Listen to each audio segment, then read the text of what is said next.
So I grew up in Houston, the only large American city without zoning. And my childhood home was an apartment complex, and we lived on the second story, and it was every unit was accessed through an exterior walk. So Oh, it was doors. It wasn't a building. It was more of a patio apartment complex. And it was sort of arranged around courtyards, and there was a pool. And it was, at least from my memory, a nice little place with some older families and some younger kids too. And my grandparents also lived in another little courtyard within the same apartment complex. So that was nice. oh, that's cool. So you guys were all really close to each other Yes, forever. forever. I like that. I like that. And so, how did you end up deciding to study architecture? Did you have a parent who was an architect?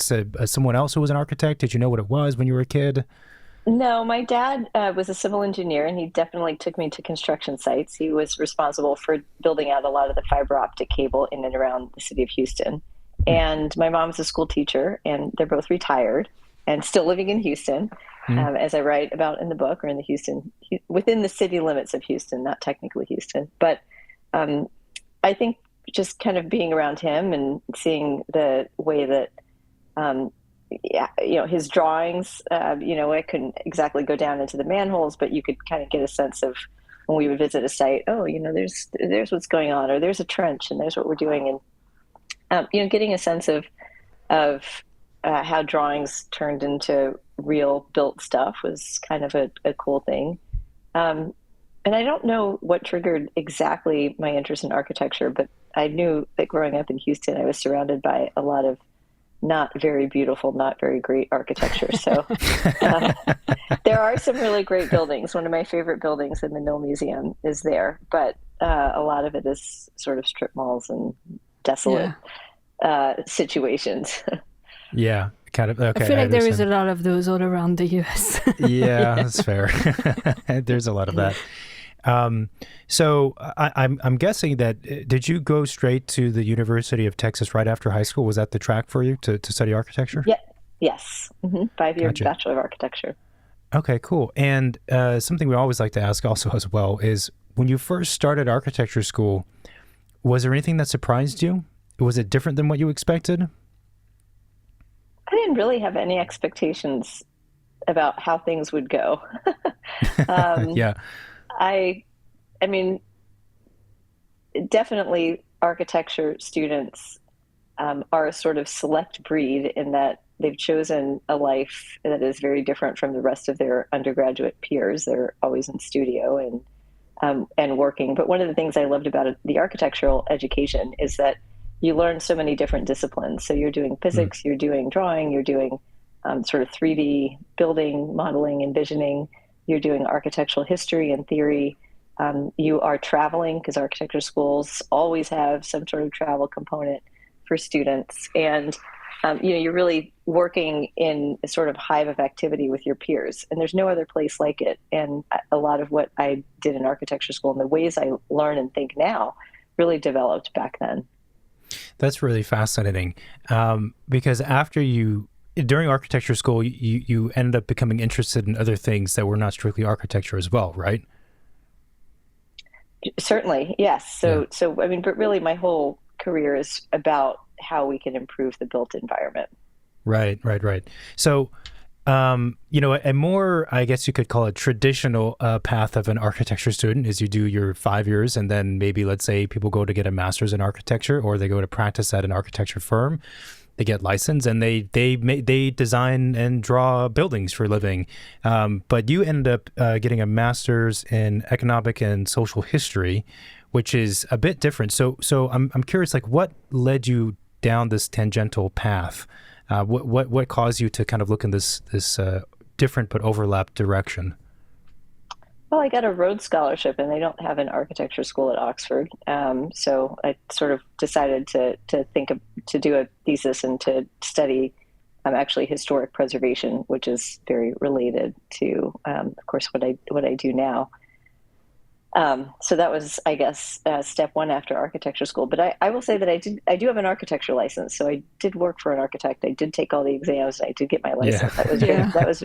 That was very important to me, actually. There's not that many Hispanic female architects, so it was important for me to go through that process, even though it was not necessary given my later choices. And it's so impressive because you do that. And again, it's so much work, as you know, to study architecture, do the exams, practice, all that stuff. But then you also have a degree in law. So like, I don't know how many people in recent history have are a licensed architect and have a degree in law and are an attorney. There cannot be that many people that exist out there. There must be a very small club. I know one who's also a law professor, actually, and Yeah. I know another one, but I don't know if he ever got an architecture license, but he did have an architecture degree, and then went to law school. So there's possibly two that I have met, but not that many. And I do keep them both up, so I do keep both of my licenses up, and that's it's I'm a member of the AIA, so there's AIA licensing requirements, and then there's the various bar continuing legal education requirements, and it's fine. I'm my real job, or my main career path is being a professor, so I should be in favor of more learning, but it is, as you probably know, a hassle to keep up those credits That's across true. all of that. Yeah. Once a year or whatever it is, you have to take those courses and pay some fees. I guess the bigger question would be like, what motivated you to study law? Again, as opposed to just practicing as a traditional architect as your full career and just do that. Well, I think, you learn in architecture school that there is a lot of things that you don't know. For most people in architecture school, they go because they're curious about a lot of different things. As I mentioned, it's a very interdisciplinary degree. But I found out in really maybe the last year of school that, oh, hey, there are all these other things like building codes and zoning rules and property laws that affect how and what an architect can build. And before I go out and figure out what I want to do, I really need to understand how to read those rules and how to interpret them so that maybe I can use that information in the future. And that's what I did. And that's why I went to law school. And so during that time, was zoning specifically something that you knew you had an interest in, or that also you knew was a place that was problematic but had a lot of potential to have a good impact? Or did that kind of interest come later on? I think it's something that came later on in that, again, it was one of those sets of rules that that piqued my interest in law school. But I guess really thinking about, am I going to have a career thinking and writing about zoning? No, I did not go until after I had, gone through law school and taken land use classes and urban legal history, and of course property law, which is a core course for law students, and real estate transactions law and water law and all of these things that really work together to give a broad perspective of how we organize our property and our property rights in this country. Mm-hmm. So you finished law school in 2006, I think. Is that right? What happens after that? Oh, I became a professor and started teaching property and land use law. And I also started doing a lot of consulting work. So among my big projects was a project, actually how I got my architecture hours. I worked for a developer who was both an architect and an MBA, and I was both the attorney, but I also helped to manage the project. And it was a $180 million project, building a building from scratch on a vacant lot in downtown New Haven, which had been vacant for decades, maybe 40 years. And took the project through zoning approvals, through a city land disposition agreement, through the financing documents, all the way through tenant leasing, and just really, helped with that project start to finish. And it was the first LEED ND Platinum building in the country. And I still, to this very day, work with that developer on different little projects, not as a paid helper, but just we have some things that we have in common in terms of, just ideas about sustainability and so on. So I'm always glad to see him in this phase of life. But that really, the combination of being a professor and then doing something else has been something that really has characterized my whole career. I've always been a professor, no matter what, and then I've always had other stuff going on. And after that, moving from New Haven to Hartford, and starting as a law professor, but then also getting involved in local government, first at the Historic Properties Commission, and then later for the Planning and Zoning Commission was I guess, the next plus one things that I was doing in my job. I mean, it's impressive because I taught part-time off and on for a period in architecture studios, and teaching takes obviously more effort, or not obviously, it takes more effort than people typically think. So I'm always impressed when folks manage to be a professor and teach, but then also do other things outside of that successfully. It's not an easy balance, I find. Yeah, the teaching part is, to me, maybe the most straightforward, because at this point, hopefully I know as much or a little more than the students. And so you kind of get a sense of confidence from that. But the thing that's really what characterizes, full-time tenure professor is writing. And that's something that I just do because I have to. I personally have to write down the things that I'm thinking about. And you see that in the book, you see that in the articles that I write, and, different things that I do, in different volunteer positions or sort of external positions. And that's what I like to write and sort of express, okay, what, whatever I'm thinking about at the time, I almost feel like if I don't write it down, then did it happen? Was it my idea at all? And so you just have to, so I do write and write and write. And that's, I think, a big part of being a professor is the, having an interest in research and writing it down. Gotcha. Okay. So it's a good fit then. And so turns out. It turns out. So, and then more recently, relatively recently, you came out with a book, which is Key to the City, How Zoning Shapes Our World. Yes, I have it right here if you ask me any tough questions about it. There we go. There it is. Our copy's on the shelf behind Marina. And you've written a few books prior to that. But just maybe as an easy way into this part of the conversation for folks who are not experts in zoning, which would be us as well, talk to us about the book and I'm also wondering what caused the initial motivation to write it? I mean, again, just the impulse to try to reach new people with some of the things that I've learned about in my travels, or that I wanted to communicate about this very important but often overlooked area of law that governs so much of what happens in the United States. So I think really that the impetus for writing it was that people need to know.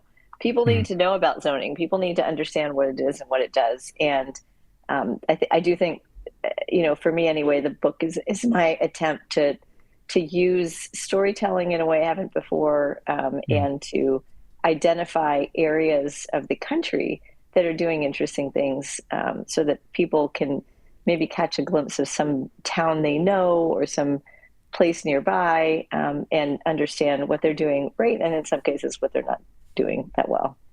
Yeah. Why is it that zoning is not talked about or understood in the manner that you're describing it as being a very impactful and powerful aspect, actually an aspect of architecture when I think about it, but an aspect of cities and people? Like, why is it in the back burner and not at the forefront of more conversations? It beats me. I'm obviously fascinated by it.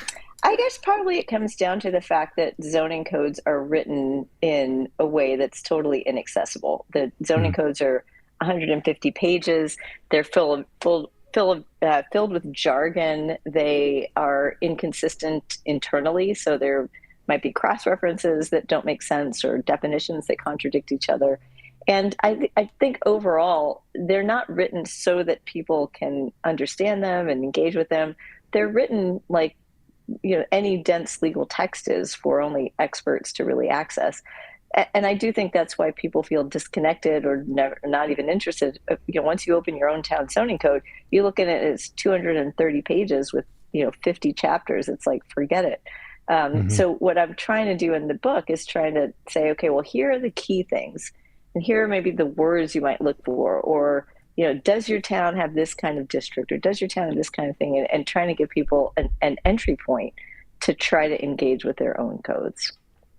Do you think that many of the zoning codes were written in that confusing language because it's kind of, it was or is the default way of communicating these things, or that there was some perhaps intention as a way to make it more opaque? I don't think anybody thought, let's make this as crazy as possible, except maybe the city of Boston, whose zoning code is about 3,800 pages long.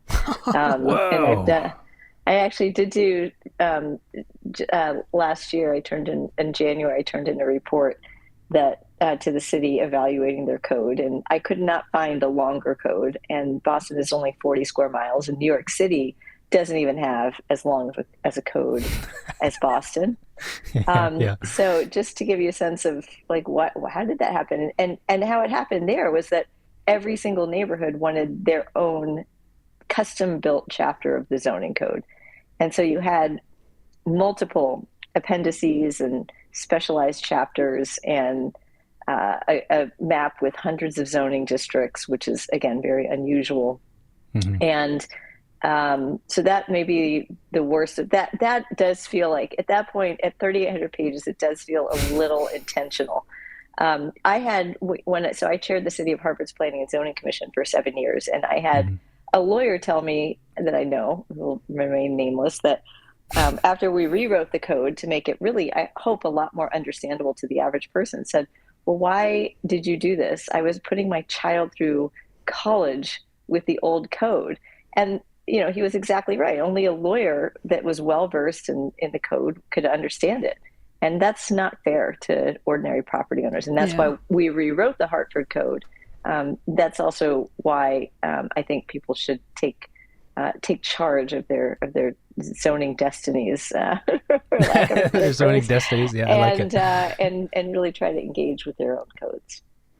I guess one maybe basic question is who writes those codes and who decides on those rules?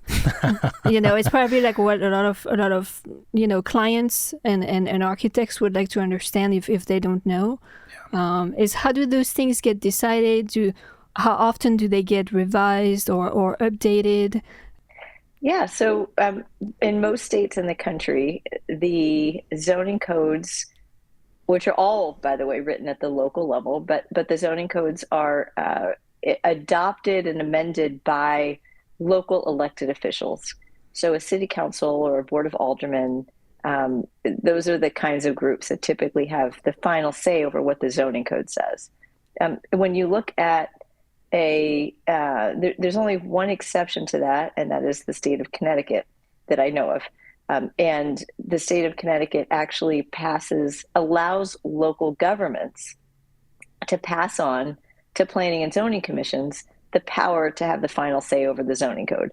So in Hartford's case, Hartford was one of those cities that delegated the power to zone to the Planning and Zoning Commission, which I chaired and very happily took on those powers. And so in our case, the Planning and Zoning Commission was the final authority. In other cases, but the vast majority of cases, and about half of Connecticut, it's the local elected officials. So in a sense, the zoning process is by definition a political process for the most part. Before I ask the question I was about to ask, I guess it would be helpful for listeners to understand in what ways zoning can be used and produce negative outcomes. I'm realize as I ask that question, there's a book worth of information as an answer, but just at a kind of high level, perhaps, like how can zoning be used in a negative manner? Well, because zoning controls everything that can be built in a community, it can control land uses, it can control the way lots are developed, and it can control the height and size of structures. And in exercising all of those controls, you can see there might be good and bad consequences. So, for example, one of the things I talk about in Key to the City is the fact that many communities, the vast majority of communities on the vast majority of land, have minimum lot sizes that say, well, if you're building this kind of thing, you need to have an acre of land, or if you're building a restaurant, you need to have 1,000 square feet of open space, or if you're building an apartment building, you need 2 parking spaces for each unit. And so just in those 3 examples, minimum lot size, open space requirements, and minimum parking space requirements, you can see, okay, so that might be, well, maybe you think, well, this is great. Of course we need parking for housing. But what ends up happening is that you get a parking lot if you require parking. And that has maybe some negative consequences. Well, you might say, oh, well, providing an acre of land for a house, that's great. It's good for the environment. Well, actually, it's the opposite. You get sprawl because you have one house on 1 acre for acres and acres on end. And the only way to get that is to, when you're starting from scratch, is to uproot trees and destroy forest land, or to do the same thing for farmland. So you're not really getting the kind of, so again, things that people might say, oh, this makes sense, actually have some pretty negative consequences. And you do see many, many codes that have gone too far in all of those examples that I just mentioned. I feel like it's a very complex thing. It's also, I think your examples highlight the difference between, the text on the page, so to speak, versus what happens in reality, and envisioning it actually being implemented and understanding the implications of that little piece of code and regulation, which is probably where architects come into play. I was wondering, as you were speaking about being the chair, and I was wondering, like, who do you think should be in charge of approving zoning regulations and changes? Because from my small perspective as an architect, when anything comes to regarding planning and zoning, I'm always thinking, but who is the I don't feel like the person who wrote this or is in charge of amending it and whatnot has any real understanding of what's happening in reality with this thing that has been written. And that's a frustration that I have, and I'm sure a lot of other folks in my position have as well. Why haven't you joined the zoning board? I have spoken at a few city council meetings here and there. It's a tough space to be in when you don't agree with the people on the board. I'll say that. Yeah, I mean, but so think about it this way. The only way to make changes in your community is to raise your hand and be there in the trenches. And the really interesting thing that's happening in communities around the country right now is you are sensing, you're starting to see a shift from what I would consider to be largely exclusionary zoning. So zoning that with the minimum lot sizes and single family requirements and all of that has really been designed to exclude people. You're seeing the yes in my backyard movement. You're seeing people for the first time show up to testify in favor of new housing, or to testify in favor of other provisions that might make a code more environmentally sustainable, or promote bike lane, bike infrastructure, or something like that. And I do think there's a shift right now, and it really does start with the one person or the couple of people that are showing up at the meetings, raising their hands, writing the blog posts, encouraging their friends to show up, and then connecting to the statewide YIMBY movement or the national YIMBY movement, and kind of keeping that momentum going. I am sensing that more and more. And so some people, you start alone, but you never know. I mean, why not run for city council? This is really like a David, job or volunteer job. You're trying to get me to volunteer. Counseling session. Yeah, this is really it's just an intervention. I don't even know where you live, but I'm encouraging you, because when you say you disagree with the status quo, then that by definition is a great qualification for somebody to be involved in zoning, because for too often zoning has maintained the status quo. Yeah. Well, I guess I mean, I understand what you're saying, and it certainly, of course, makes sense. I guess the on the other side of the table, the folks who do hold the power, though, I mean, are there qualifications that have to be met? I mean, your background is convincing. If on paper and as you as a person, it's like, yeah, this is a person who should be in the position of authority, and we should take their expertise seriously. But oftentimes, it doesn't quite feel that way. I don't know if there's an answer to this necessarily, but it seems to be the case, and maybe it's a result of the larger issue of zoning being, again, not as visibly talked about. I think that's part of it, but also if you think about who has time to show up to evening meetings or who feels entitled to make decisions, it's and people have studied this. It's usually male, white, wealthy homeowners, and each of those four words is doing something different. But you don't see renters, you don't see young mothers, you don't see people of color, you don't see transit riders. You see a sort of particular demographic, and that's not to say that of course there's not gross characterization of any one demographic, but you do see that when you ask who's making decisions, it's actually not necessarily representative of even that town, and much less the larger region or the larger context within which that town is situated. Gotcha. That's actually a really good point and a good description of like who has the ability or the time to do this, and that plays into a lot of other factors. I want to talk also about I'm going to get the name wrong. I know it. Wrote it down. The National Zoning Atlas project. Yes. Can you tell us when that started and what that is? So I started the National Zoning Atlas in 2020 when I created, in the wake of George Floyd's murder, a group called Desegregate Connecticut, which became a pretty strong nonprofit coalition that was tried to advance and did, in fact, successfully advance statewide zoning reforms, and is working at the local and state levels to try to continue to raise awareness about this structural racism that's embedded in our land use rules. But a common question in that movement, in that coalition building, became, well, how do you know that my town is a problem? Because you don't even know how we zone. Like, tell me how my town zones. And the truth is that we could not answer the question. So I developed a methodology where we could extract standardized information about each of Connecticut's 180 something zoning codes. I had a team that read over 32,000 pages of zoning codes across the state. And we integrated it into a map within 3 months, start to finish, and send it out to the public. And so the public could actually click on their own town and calculate how much single family zoning, how much multifamily zoning, how many, what's the minimum lot sizes, and so on in their town. So I do think that kind of project was illuminating for the zoning reform efforts, but it has also informed research on Connecticut. In particular, we just published something with the Urban Institute and about the correlations between zoning and demographic and racial and economic outcomes within individual Connecticut communities.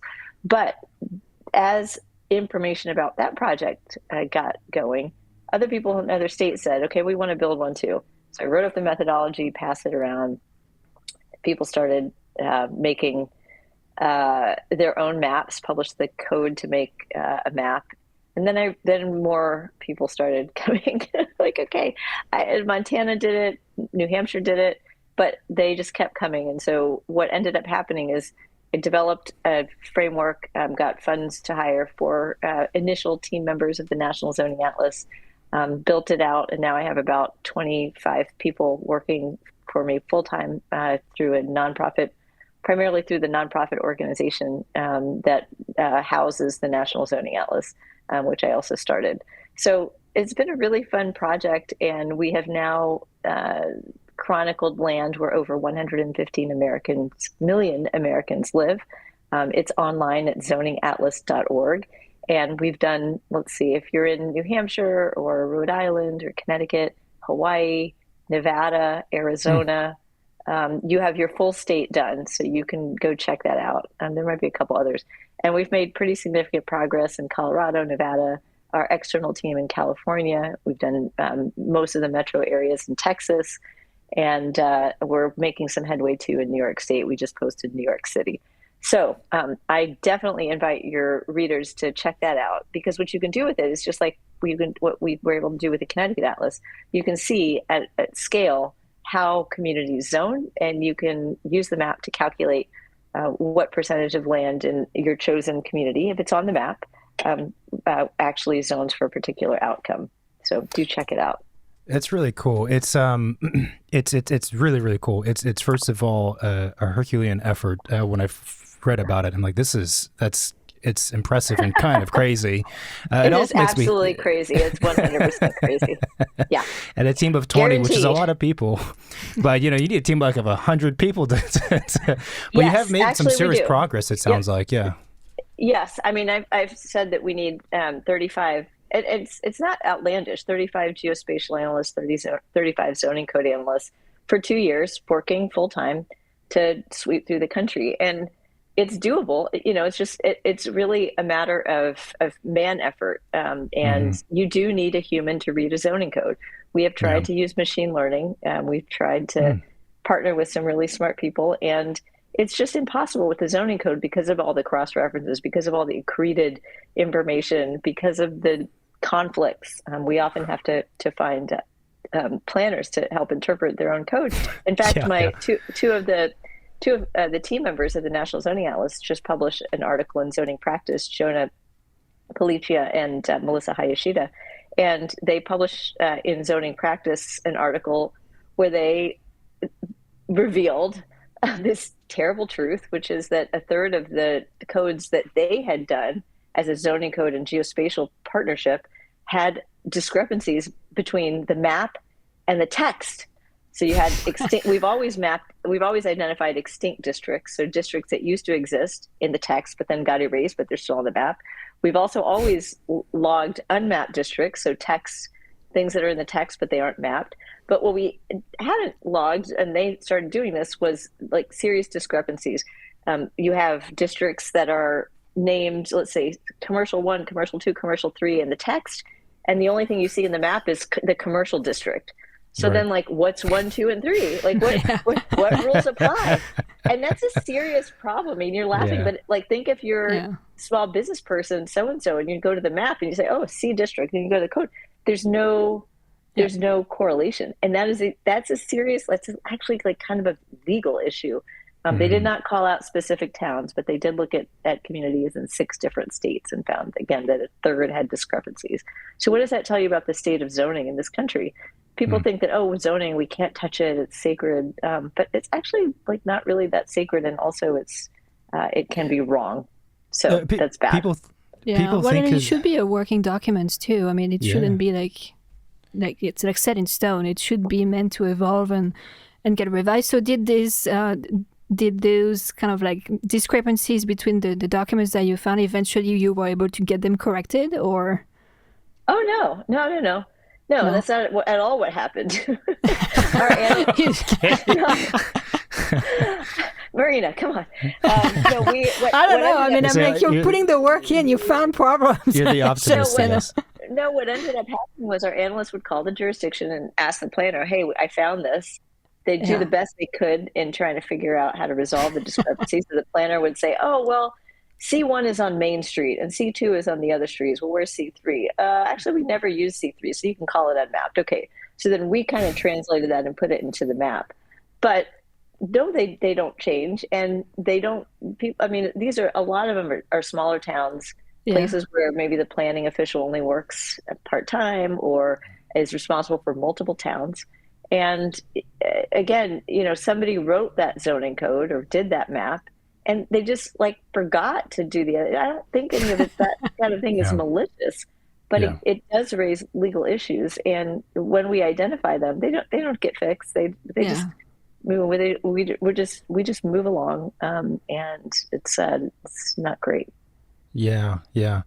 I've also been wondering with zoning, is it just destined to become more and more complex? You mentioned Boston being however many pages, which is excessive and on the extreme end of the spectrum, but still it feels like, there's just more and more text constantly being added, which in a way is necessary to make changes to improve things. But also, I wonder if we're just compounding the problem of complexity, if that makes sense.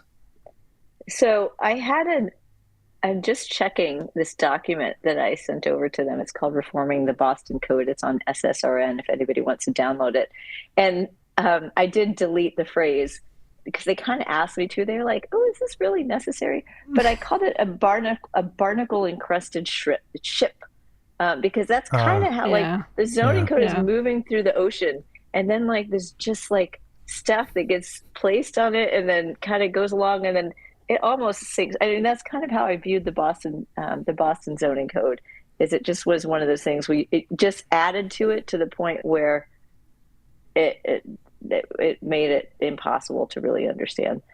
So I do think, yes, the status quo or the inertia, my daughter's learning about the concept of inertia in her 6th grade science class. The inertia for a zoning code is just to get bigger and more complex. But part of what we did in Hartford was to throw out a much more complex code, a code that had, I think, a 51-page use table. It was changed to a 3-page use table. So a use table, for people who have never seen the zoning code, is often a complicated series of individual uses and a sort of a chart showing the districts where those uses can be built. So it might say movie theaters or housing units.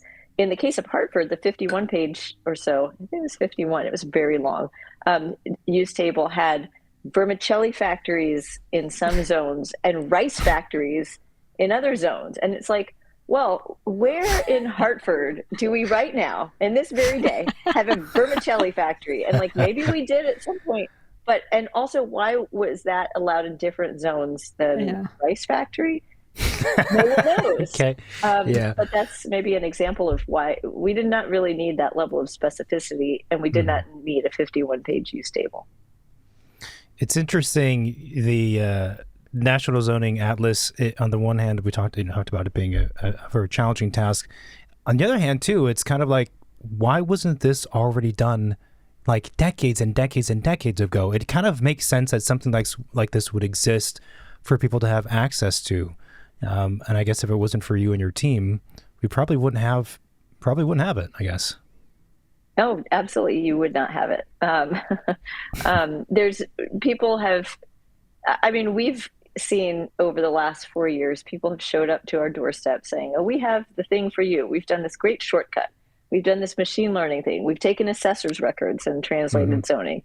But there is no shortcut. There is no shortcut to the kind of data we are collecting, which is really looking at the zoning code and looking at the zoning text. I wish somebody had done it before, because what we can do now, which we'll do, for example, in Massachusetts, where there was a recent big statewide zoning change, is if we had logged historical zoning data at some point, we could actually use current zoning data to see how zoning affected changes over time. So we could show causation. Right now, we can only show correlation because we've only collected zoning at one point in time. I raise the issue of Massachusetts because Massachusetts is one of those states where you saw statewide zoning reform that compelled towns to change their zoning around transit stations. So right now, we've collected all of Massachusetts pre-state law, the MBTA Communities Bill, and now we're going to go back and log the changes as they come in after the state law has been in effect, and the cities and towns have to redo their zoning code. So that is one example of a kind of change that is going to make a huge difference. And what we want to know after maybe 10 years of this law being in effect is how many housing units were created, how much new development was created. Yeah. We will be able to know that now because of the zoning atlas, because in 10 years, we'll be able to look back and see, the date that something was changed and actually pretty significantly so. Yeah. I mean, it is interesting to think that, we would write zoning regulation and establish those rules and, probably establishing those rules thinking that they will have some sort of impact in the better sense of it, right, down the line. But if nobody ever looks at where we started, where we are, and where we're headed, then what is the point, right, to writing those rules? Because there is no metrics, there is no analysis. That's right. Yeah. I mean, there's been a lot of work done on zoning, studies on zoning, and as it relates to housing. But in the book, I try to describe areas that go beyond housing. So environmental controls, water management, transportation and transit issues, small business development, industrial area, conversions, and all of those areas are woefully understudied. We haven't really studied the impacts, not only the impacts on land uses, but on public health.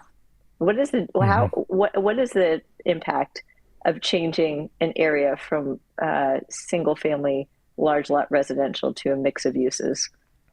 Yeah. We don't know. Do you find in your circles that there are other people who are, I don't know, as qualified and interested and engaged in these conversations and trying to proactively do something with it?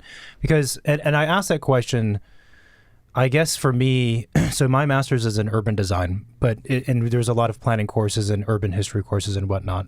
And so we had touched on some of the things that we're talking about here and other things as well, and really city infrastructure. And at some point during that degree, which I adored and I loved, I just felt like, okay, this is great, but is anyone doing anything, kind of to your point earlier, is anyone doing anything about this information that we have? Do you find on your side and in your circles, again, that there is a movement building up kind of at your tier, I suppose, as opposed to Lonely David going out on a Wednesday night and talking to the city council? Oh, the Lonely Davids of the world are the change makers, believe it or not. I mean, I'm going to put that on my screensaver. The Lonely Davids are the change makers. Yes, it's like the meek shall inherit the earth or something. Right. I mean, for me, I hear from a lot of people who are into zoning. I'm like a zoning geek magnet or something. Right. That's just like, that maybe it's there's people out there who are working in their own communities who are fascinated by it, but just don't have anybody else to talk to. They find me and I'm happy to talk to them. But I do feel like there are, lots of people out there who have some of the pieces, but not all of the pieces. I mean, there's some people, land use attorneys and city planners and, the elites of the YIMBY movement and so on. And I don't mean elites like, not in that way. I mean, like the leaders of the YIMBY movements and the local chapters and things. Like they've got their talking points. They know exactly what they're doing. But many people kind of have a part of it, or they have some information, and they just kind of need the bigger picture. And that's kind of what I hope my book will provide. Is those people who they know that there's something going on with zoning. Maybe they attended a meeting. Maybe they heard something from their neighbor. They got a flyer to sign a petition, and they're like, "What is this about?" And they're curious. I think that it's those people that are maybe they know that there's something, but they just need like more information to kind of put it all together. And those are the people that I think can be converted to be those people that are much more engaged in zoning conversations. That's my hope anyway. And I am very hopeful because I do see people who are interested in zoning for lots of different reasons. And they come at it from a social justice perspective or from an environmental perspective, pro-housing perspective. And I enjoy talking with people and understanding why they got involved. Some people get involved because they're like, saw some crazy thing happen in their neighborhood. And then they're like, what is going on here? And then they get involved too. Yeah, I love it. That's great. You were talking about folks maybe missing pieces of the puzzle or something to that effect. And it reminded me, I was wondering, how has your architecture education impacted your perspective on all of this? And I'm also asking that kind of from the angle that I shouldn't propose my biases, but I feel like having an architecture degree like you have imparts some kind of knowledge and understanding, which is different from somebody who, let's say, strictly goes the city planning route and doesn't have that architecture background. I don't mean to pick on city planners. I'm not trying to do that, but I'm just wondering if there's something you feel that education brought to their table, for you. Yeah, I mean, I actually talk about this a little in the book, and I am going to open it because I can tell Nice. you, in the last chapter. So, anybody who goes to architecture school knows about Vitruvius, right? Yeah. Yeah. The Roman architect. So I do have a little paragraph about that. I'm happy to read it if you want me to, but I can Yeah. also sort of summarize. Yes, okay. All right. So, and I really do. I care about the quality of space. That's what architecture education brings you. So I definitely care about the quality of space, and I do think zoning has a huge role to play in that. But this is maybe the paragraph that is most relevant to that. So it says, it's again at the very end, we would do well to follow the thinking of famed Roman architect Vitruvius, who wrote that every great building must have three features: utilitas, venustas, and firmitas, usually translated to mean utility, delight, and firmness, or commodity, right? A building that isn't useful or doesn't function well for its occupants is a waste. Its configuration of walls, entrances, and windows must ensure that people can use it for its intended purpose. A building that is not beautifully expressed will never delight us, even if it manages to stand up and serve a purpose. And a building without structural integrity, without a strong foundation, and with faulty or insecure components will collapse. Like a great building, our places too need to be useful, beautiful, and well structured. In function, they must thrive with activities that meet the needs of a mix of residents, workers, and visitors alike. In experience, they must be visually appealing, elicit a sense of order and calm, and be scaled to the human body. And in overall structure, they must deploy thoughtfully designed public systems, from transportation to open space, for the benefit of all who use them. So I do think right there, the last pages of the book, Yeah. it really kind of, I actually wanted to organize the whole book around the Vitruvian triad. And my publisher said, Oh. nobody's going to understand that. And I said, no, but I did kind of anyway, but I didn't do it at the beginning. They wouldn't let me do it at the beginning. This is too, nobody's going to get that. And but you get it. So I understand that. But I do think that's, I mean, it's about, the city has to be well structured. It has to have a use, has to be purposeful, and it has to be delightful. And that delight part is something that I think we forget in zoning. And I think that there are some ways that we can enliven our cities. And I mentioned a few examples in the book on that too. I love that. And I was really wondering, of those three qualities, is the more qualitative one, the delight and the beauty, is that the one that's the most under thought about, or harder to have people understand the value of it, harder to implement even, and make it actionable? Because it's a bit more elusive than the others, right? Yeah. Like utility, people can understand if it works, if it doesn't work, but creating a delightful place or space or city is again a bit more nuanced. There is no substitution for architectural and aesthetic education, and we should have that in our schools so that everybody can benefit from a more educated populace on that front, just like we educate for science, just like we educate for math. I do think that art, beauty, architecture, design, these are all fundamental things that we should know about and have some training or understanding of, and we don't. So you're right that it does depend on maybe the few to try to elevate the public realm, or to try to be sure, okay, we're hiring the right architects, or we're writing the right rules to get a result that's pleasing and, as I said, calming, even orderly, but also surprising in a nice way. And you cannot.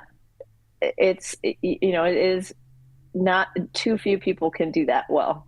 So I wish there was more architectural education, aesthetic education, design, even planning education at the middle school and high school levels, for sure. Trust me, my poor children get that. I've got 3 of them. I apologize to them in the book as well. Sorry. Today we're learning about Vitruvius. They really have all of that, and they are. I think they're going to be well served by it later. Yeah, I'm sure. I'm sure. It's a really good point. I love that answer. I was writing down as you were speaking that we take these interviews and we do little short reels on Instagram. I'm like, at this mark, the 50-minute, we will make that into a clip right there. Oh, it's gosh. a really good point though, because I think it being part of the education is, I mean, I'm biased perhaps, but I think it's critical, and it's much, I don't know, it's an essential component of cities and of life anyway to understand these things. And yeah, it's strange that oftentimes it's the sciences that get more easily preserved rather than, let's say, the arts, if we're being kind of rudimentary about it. I mean, I think you need all, and that's why I mentioned at the top of the interview, architecture school has physics, it has construction, it has, but it also has hand drawing. At least it used to when I was there. Maybe they just do computers, but they should still have hand drawing. That is a must. And if we did have that, then this book could have been a lot shorter. It could have been, Right. if we did have that baseline across the country, I think I would have written the book in a different way, but we don't. Interesting. You did mention earlier in our conversation that there is a few places around the country that are doing some interesting things with zoning. And I want to make sure that we're, kind of like being optimistic in our conversation and talking a little bit about those. Do you have some examples about where maybe those places are and what they are doing a little bit differently with zoning? So I talk a lot about Hartford in the book because I helped to rewrite that code. So that one's an easy one. We legalized all housing units, different districts, I should say. But where we legalize housing, it's legalized as of right. There are no public hearings for housing. We eliminated minimum parking requirements, which are costly and land wasting. We included provisions on street design that were implemented in one of the few large-scale developments the city has seen within city limits in recent years, and I think the streets there look pretty good. We required, instead of minimum parking, bike infrastructure, bike parking, and bike showers and changing facilities and things like that. And I mean, in general, we expanded the mix of uses that could be built in the city.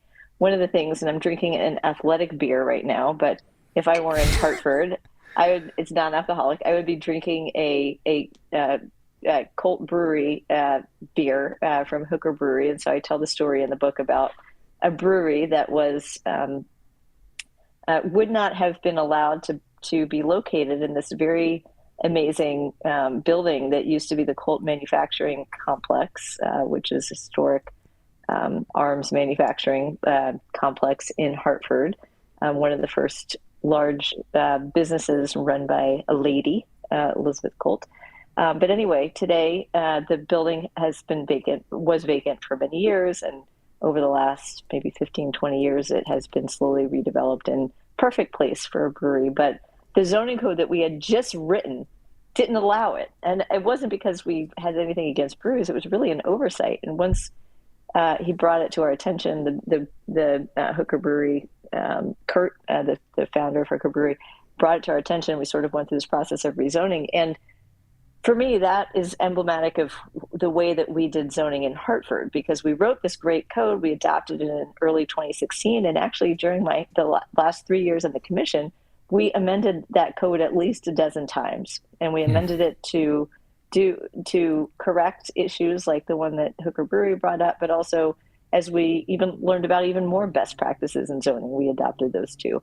So I guess I would just say, in Hartford, it's not just the substance, but also the approach, trying to make sure that we were continually refining the code to meet the needs of the community. In that case, yeah, let's get a brewery. And again, that would be what I might be drinking if I were in Hartford. And there's some other cities too in the book. I mean, I talk about Delray, Florida, which is, I think, was named at one point the most fun town in America. And I had no idea about the zoning there, but I walked up and down the main drag, Atlantic Avenue, which is perpendicular to the ocean, I think. And we were on the beach and went to go get lunch and just noticed all around, hey, these things look pretty similar. There's fun colors, there's awnings, there's nice little sidewalks. And sure enough, I later read the zoning code, and there it was. It's all in the zoning code. That kind of development was something that zoning anticipated and reinforced. So again, there's a lot of examples in the book, but those are maybe a couple of highlights. I love it. The another topic that I want to talk about, I know we're coming on the hour here, is affordable housing. And in what ways can zoning help us create more affordable housing? And another question that's maybe sort of related to that, we used to live in New York City for some time, and we saw the place become gentrified, even over the relatively short period of time we're there. Is gentrification like just an inevitable thing, or can zoning help us, I don't know, control, direct it, or do something so we have affordable housing in a neighborhood that's also affordable, by the way? I mean, the best way to keep housing affordable is to create more of it. So I am the research shows that across the board. Anybody that says otherwise is not factually correct. So you look at, the places where in New York City, there have been huge creations of housing. And without that new development, let's say the Gowanus Canal and other places like that, you would have more pressures in other neighborhoods, and rents would have risen, or prices would have risen faster than if you did not have those homes to relieve some of the pressure. So in general, a zoning code that allows more housing will be a zoning code that allows a more affordable city. New York City does artificially constrain housing in a lot of different ways, something that we found through our analysis of the New York City zoning atlas results, but we'll have more published on that soon enough. I will say, on the question of gentrification, for many cities, especially post-industrial cities like Hartford and Buffalo and Detroit, and cities where you've lost population, there's not as much of an issue with displacement of existing residences as there is. I think that some of that there's because there many places, many buildings that were once housing and were once occupied are not. So just again, by definition, if gentrification is really about displacement, you don't see a lot of that necessarily in post-industrial cities. Of course, there's always in those cities the need to create even more affordable housing. But in Hartford, 40% of the units are deed restricted to be affordable. And even then, we still need to create more market rate housing to actually generate the tax base and to use many, many, many vacant lots throughout the city, but lots that were cleared to meet minimum parking requirements and zoning oftentimes. So you see, I think, the need for more housing. I do talk in the book a bit about Pittsburgh's experiment with an inclusionary zoning ordinance, which requires all new developments to have a certain percentage of affordable housing. Those sometimes work, but usually they do not. Yeah. Unfortunately. The final question that I have, well, we usually ask folks what their favorite building is, which you can answer that question as well too. So we'll ask that question, but maybe a more pertinent question would be, what is your favorite zoning code? Piece of zoning regulation? No, maybe like, what's your favorite place? An outdoor space, a neighborhood, a town, something bigger than just a building is what I'm trying to get at. Well, one of my favorite buildings, I might have mentioned, is the Mill Museum in Houston. I love that building. But if you don't know my favorite place, that means you haven't gotten to the last chapter of the book. My favorite place is where I am right now. My favorite place of the moment, at least the way I characterize it in the book, is Georgetown, the neighborhood in Washington, D.C., where I live, which is beautiful and walkable and has street trees and parks and a mix of uses, and actually has great zoning, as I sort of conclude the book on that optimistic note. And I'm very glad to conclude our conversation with a bit of optimism, in that, in this very historic place, a place with lots of beautiful architecture, but new buildings too. You see that kind of mix that people pay a lot of money for, because we're not building like this anymore outside of places like Washington, D.C. And I can tell you right now that people like to live this way. And so zoning needs to enable more townhouses, more walkability, narrower streets, more street trees, more bikes, get bikes all over this neighborhood, and really trying to, and fewer curb cuts. There's hardly any curb cuts in this neighborhood either. And I think zoning can play a role in allowing for more people to live this way. So it, again, alleviates the price pressure to be in a community like this. So that's my closing thought. And I'm really glad that you asked that question. Well, thank you so much for making the time you're on the East Coast, so it's Monday evening, in fact. Serious dedication for the cause here. This was really enjoyable and super fascinating, and thanks for making the time again. Thank you. Oh my gosh, thank you so much for having me. You guys are great hosts, and look forward to seeing your podcast. Hi, everyone. Thanks for watching this video on YouTube. If you like what we're doing, then please support our show by hitting that subscribe button. You can also find us on most of the social media, Facebook, Twitter, and Instagram. We're mostly on Instagram. And you can reach out to the hotline, 213-222-6950. You can send a text message or leave a voicemail. If you have any reaction to this recording, any questions you might have, or guest suggestion, feel free to send it our way. Cool. Thank you for watching, and see you next week. Thanks. Bye. Bye-bye.